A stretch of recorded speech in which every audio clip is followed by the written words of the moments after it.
Center in Ann Arbor, Michigan. Number 6 Nebraska faces the 22nd ranked Wolverines. Hello and welcome to Friday Night Wrestling. I'm Shane Sparks alongside national champion wrestler and coach Jim Gibbons. Both these teams, solid teams coming off of losses. You want to get back in that W column, Jim. Yeah, for Michigan, they've got a young team. They got some guys, and when you take a look at an opportunity to go ahead and knock off one of the better teams in the country. And for Nebraska, they had a tough go last week, but they're going against one of the best teams we've ever seen, Shane. But they had their moments in that one as well. We will begin this dual meet at 133 pounds. Starting lineups are brought to you by Defense Soap. Defend what you have built. Jacob Van D coming off that really nice win last week. I'm looking forward to 57 and 65. Taylor versus Saldate, Minto and Mantanona. In the back half of the meet here, Michigan's going to get it riding tough on top. Van D from Union City, Pennsylvania, was a 3-time placer and a state champion at Cathedral Prep. Was 23-10 last season, 4th in the Big Tens. He was 1-2 in Kansas City as a 14 seed. 3-0 in Big Ten duels. And solid job in this top position. Another good breakdown, riding time nearing 40 seconds. Yeah, good wrist rides right there for Tannen. High school history, and he's in trouble right here in this first period. Van D gonna settle back and look for the fall. He's got those shoulders pretty close to being flat there, Shane. He's got to take the head up off the mat. Jacob Van D looking to give the Cornhuskers 6 here at 133. Wharton continues to fight, and that was an impressive fight. I thought it was all over, Jim. It looked really close, but he kept his head on the mat there, almost in a bridging situation there. It wasn't much of a bridge, but it was enough to basic. 125, he bumped up to 133 after the Cliff Keen in early December. The Wolverine was 0-2 in Vegas. That following a 4th place finish at the Michigan State Open in the Open Division. All Jacob Van D in this first period. That's exact.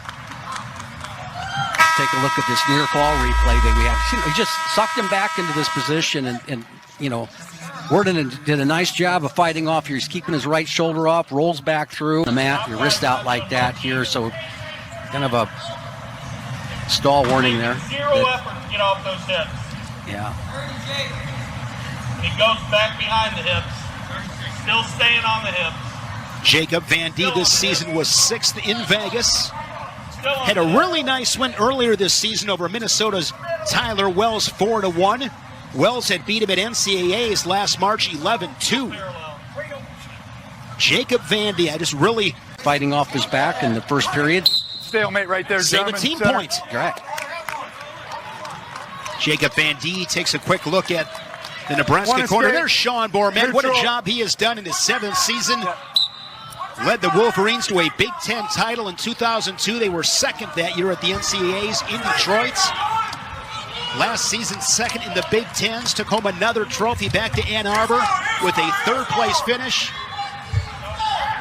Nice level. One of those guys has just got a lot of experience, but expect a lot of points in this one. I do, because I think both guys are ready to go at it. We saw Hardy last week, able to answer. He can cradle you up from the top position. Lemley really tough on the feet, and also really good at getting out from underneath himself. Bo Bartlett scoring that late reversal to knock off Hardy, 8-7. Here's Lemley with a leg attack. But Brock Hardy, he's very comfortable here. Yeah, he's doing a good job right there, harassing the free. Fills and scores that takedown, and now with 40 seconds, really good in that top position, going to slide in that right boot, go cross body. How did he do that, Jim? Well, he did it through that scramble where he was able to, if it took 30 pounds of pressure to go ahead and keep Lemley's head down, he put 32 pounds on it. So just enough to keep him working in that position, and then gave himself a chance to clear out, went right after the double. Lemley gets an escape. He's on the board, 3-1. The Wolverine now with Bills and scores that takedown. And now with 40 seconds, really good in that top position. Going to slide in that right boot, go cross body. How did he do that, Jim? Well, he did it through that scramble where he was able to, if it took 30 pounds of pressure to go ahead and keep Lemley's head down, he put 32 pounds on it. So just enough to keep him working in that position, and then gave himself a chance to clear out, went right after the double. Lemley gets an escape. He's on the board, 3-1. The Wolverine now with... Which he'll have to do. He'll probably have to go down.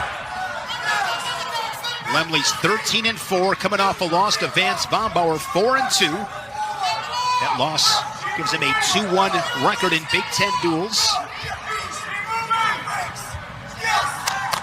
Last season, Lemley, very impressive, 19-9, fourth at the Big Tens. Was an 8 seed at the NCAAs, went 1-2. Fell to Brock Hardy and then Cale Happel. Of course, earned there by Lemley. Now he in a situation where riding time's not a factor. Lemley's got to be thinking, I got to score twice here if I'm going to do this on the feet. Hardy third last March. He was sixth in 2023. Wow. Nice slick ankle pick here from Hardy. Roll there from Lemley, but Hardy gets it done. He looked fantastic tonight, Jim. Yeah, low-level attacks there. Just when Lemley's thinking about going ahead and getting on his offense, he drops into that low shot. Yeah, look at his work here. He gets high, number one, gets his hips up, gets his belt buckle to the mat, and then the last thing he does is collect the far ankle right there, which gives him the leverage to get the takedown. Bonus points from Van D and Hardy. Ridge Lovett is coming up next. Ranked third in the nation, 11-1, the reigning Big Ten champion. And Dylan Gilcher, the redshirt freshman from West Bloomfield, Michigan. Four-time Michigan State champion. Ridge Lovett gave up. Gilcher staying square in that position. That was an advantage position for Lovett. Now he goes double unders. Throw by for three for Ridge Lovett. Of course, he is a beast in this top position. Does a lot with that leg in, keeping forward pressure. He's got a wrist right now. Ridge Lovett's a national finalist in 2022. Fell to Yanni Diakomahalis, looking for a tilt. Squeezes there a little bit, but you keep the focus on the hips. Load him up onto your hips, and then the shoulders will follow.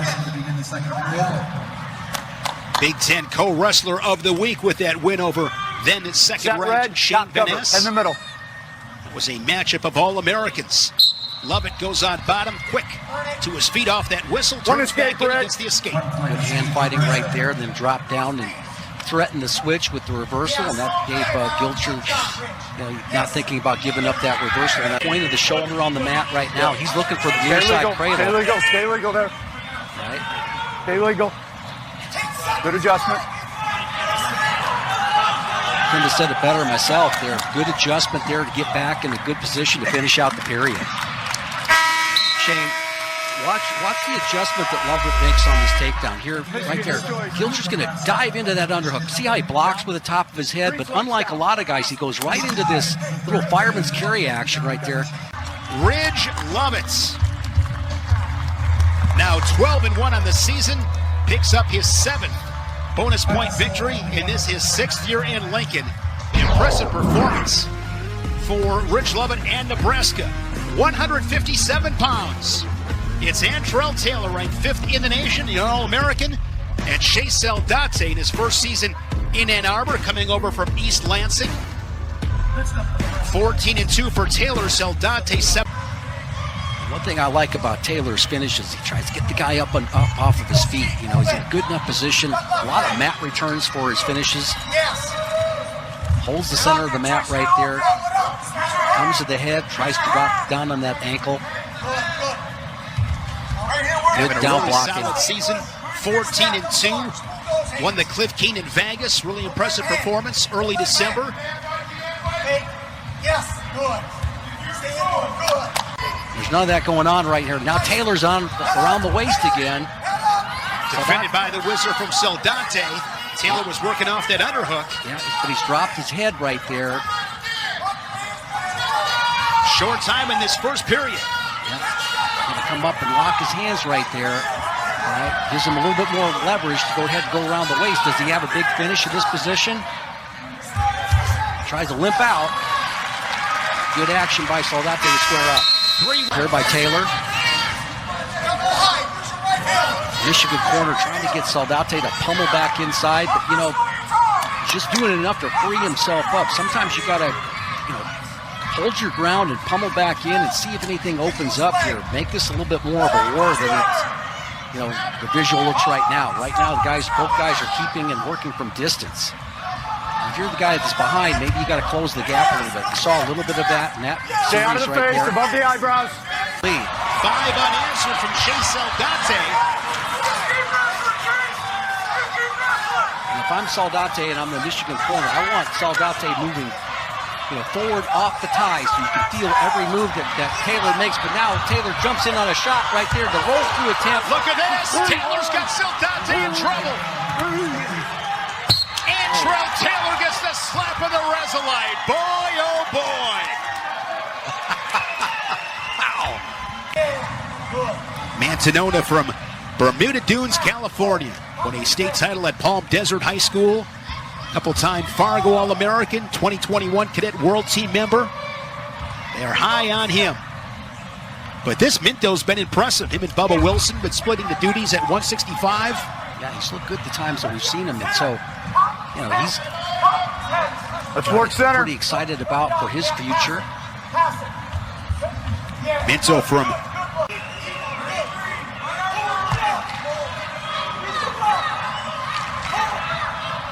not seen a whole lot of movement, Jim, Action, on their gentlemen. feet. Yeah, by either guy.